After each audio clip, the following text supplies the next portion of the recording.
Bismillahirrahmanirrahim. Assalamualaikum warahmatullahi wabarakatuh. Salam sehat dan salam bahagia buat rekan-rekan guru yang berada di seluruh Indonesia dari Sabang sampai Merauke.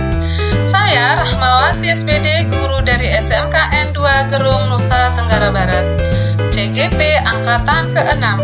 Kali ini saya akan memaparkan tugas dari modul 1.1.A.8 tentang koneksi antara materi, kesimpulan, dan refleksi modul titik 1.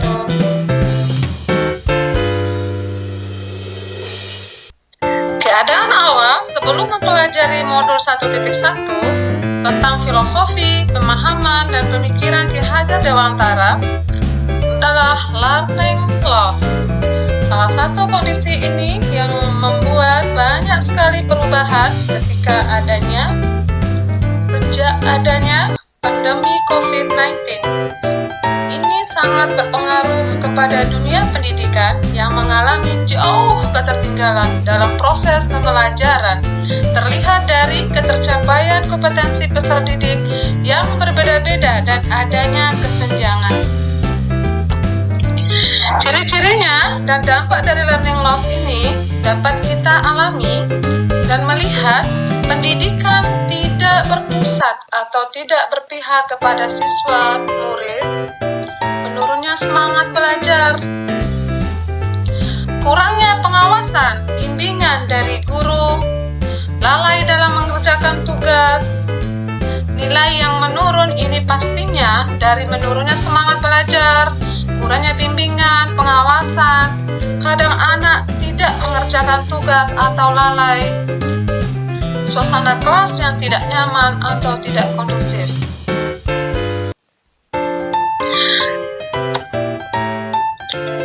Learning crisis ini keadaan awal sebelum mempelajari modul ini dapat kita rasakan.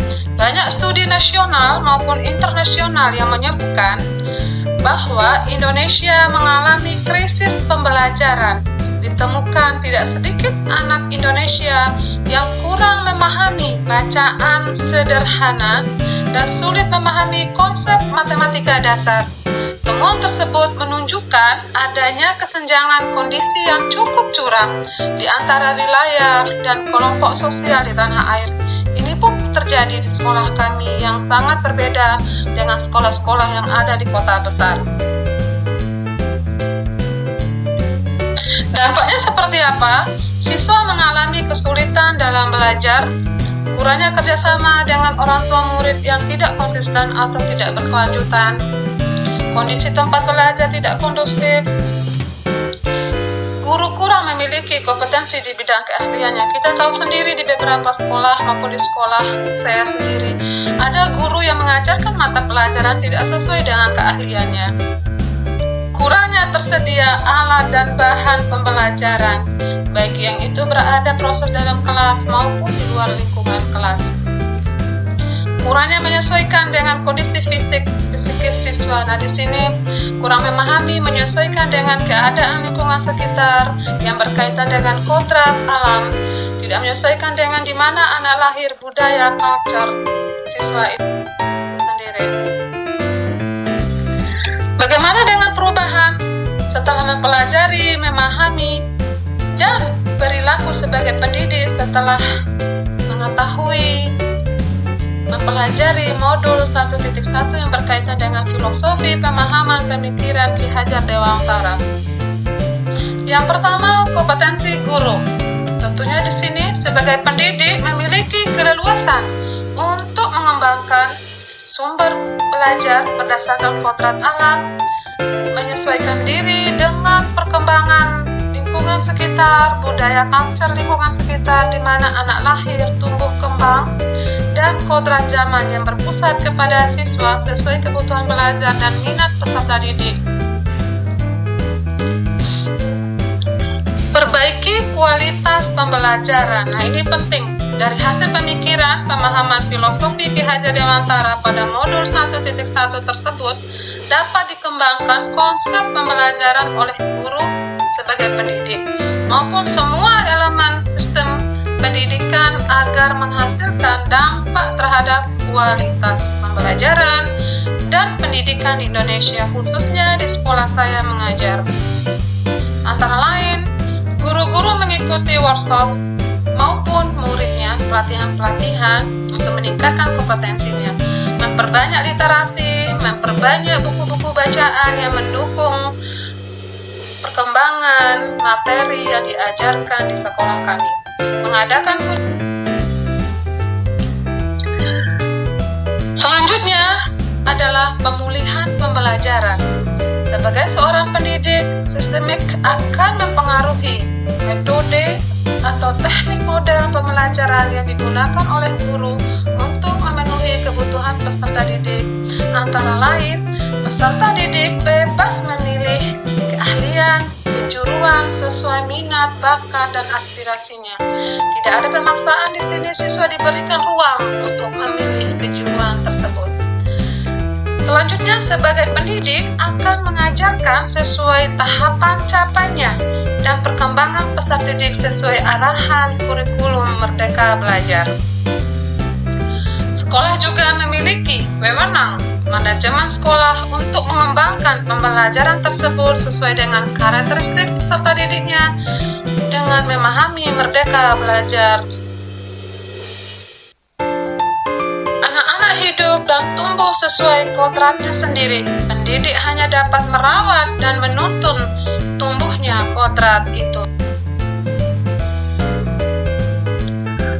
Tentunya dari filosofi Ki Hajar Dewantara memiliki tujuan utama. Guru adalah seorang pejuang, tulus, tanpa tanda jasa, mencerdaskan anak-anak bangsa, memajukan kesempurnaan hidup. Sebagai pendidik, menuntun anak pada kehidupan yang selaras dengan lingkungan masyarakat setempat dan selaras dengan perkembangan zaman, teknologi, menyesuaikan dengan perkembangan dunia usaha dan dunia industri, sesuai kompetensi yang diambil anak peserta didik. Selanjutnya, mencapai keselamatan dan kebahagiaan setinggi-tingginya. Setiap anak memiliki kodratnya masing-masing yang berbeda, yang digariskan, walaupun masih samar dan belum muncul. Maka, tugas kita sebagai pendidik memberikan ruang, ilmu pembimbingan, menuntun, motivator, dan menjadi instruktur agar anak-anak didik kita merdeka dalam belajar dan mencapai tujuan dari cita-citanya.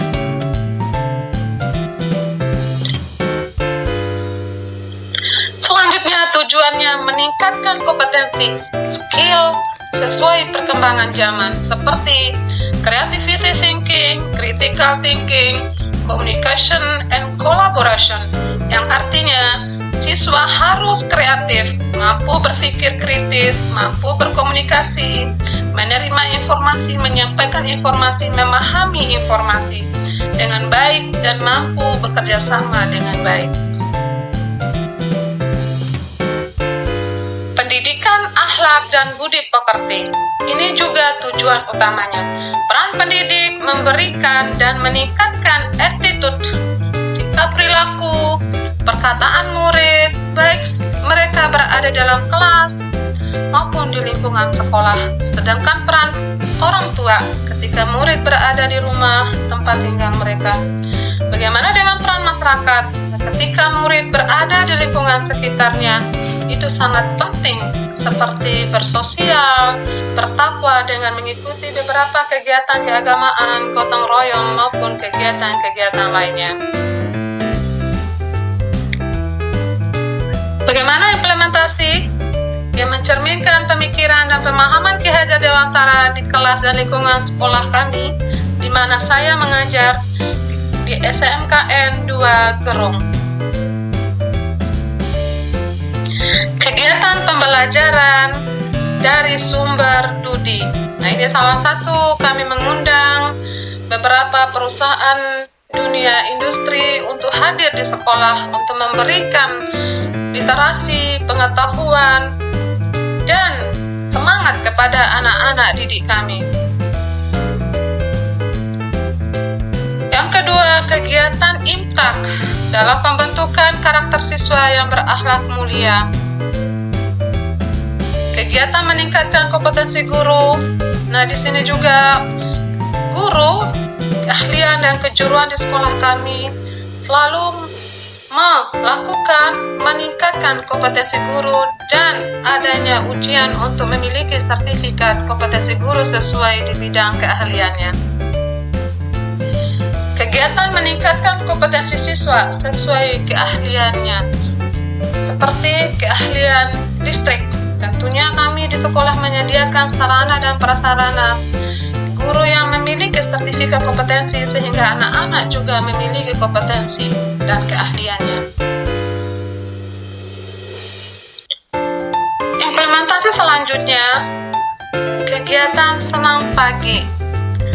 Di dalam jiwa anak-anak yang sehat terdapat jiwa yang sehat, raga yang sehat, tentunya akan memberikan semangat yang luar biasa kepada anak-anak dalam proses belajar dan memberikan kepada anak-anak rasa bahagia. Kegiatan kearifan lokal budaya setempat. Nah, di sini kami juga melakukan, menyesuaikan dengan lingkungan sekitar culture budaya berdasarkan kodrat alam. Di sini kami mengajak anak-anak membuat makanan khas tradisional dan mempresentasikan. Selanjutnya, kegiatan pembelajaran di kelas. Kami seorang guru memberikan kesempatan untuk mengasah kemampuan anak-anak untuk mempresentasikan materi-materi baik itu secara kelompok maupun secara individual.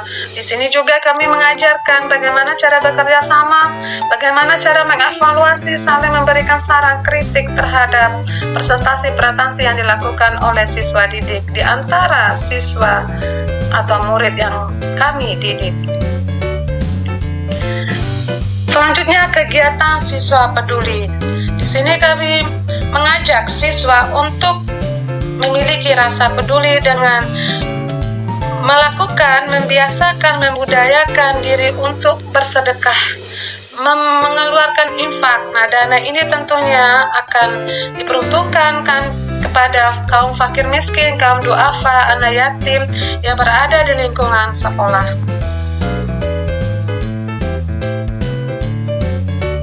Terima kasih. Mohon saran dan kritiknya. Saya Rahmawati, SPD, guru dari SMKN 2 Gerong, CGP Angkatan ke-6. Salam sehat dan salam bahagia untuk semua rekan-rekan guru seluruh Indonesia.